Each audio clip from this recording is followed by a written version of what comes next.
Steve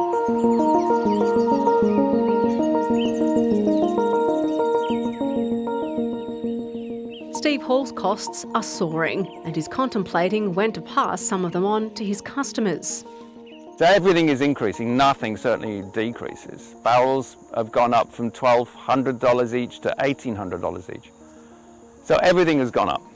Steve's paying more to keep his staff, his equipment and fuel costs are up, and ingredients and additives are also more expensive, which means each glass of wine is costing him more to make, while his customers have been paying the same price for 2 years. I mean, we will be short, for sure. I think you'll find that everybody's going to have to put the prices up. In about a year's time, we might have to put the prices up.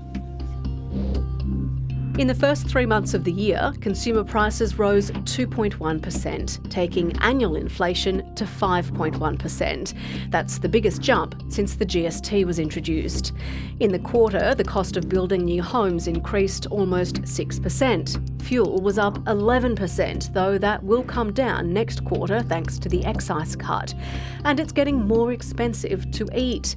Vegetables, fruit and beef are all costing a lot more at the checkout. And that really matters because if we're thinking about which type of households are more or less impacted by this kind of inflationary environment, it's typically those on a lower income. They have to spend a higher proportion of their wages or their other sources of income on those essential items. Economist Sarah Hunter says we may be nearing the peak of inflation, but higher prices will be here for some time to come. I think that's something that we're going to continue to see, certainly through the rest of this year. And it's only really once we get into 2023 and even beyond that we'll see, I expect inflation start to really fall back down into that 2% to 3% band.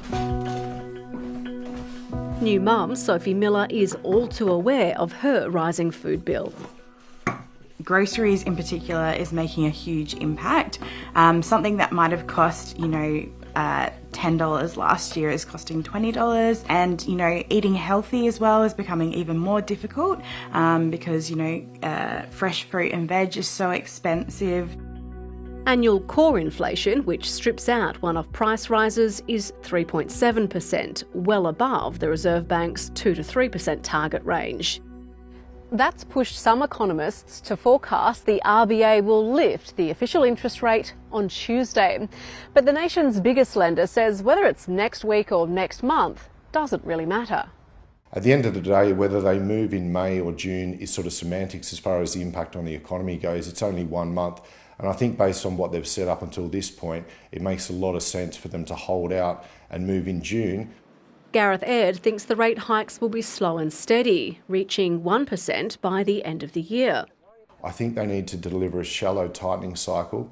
Otherwise, they'll choke off, I think, the wages growth and the strong economy that they've so long desired. Something that can't be ignored in a cost of living election campaign.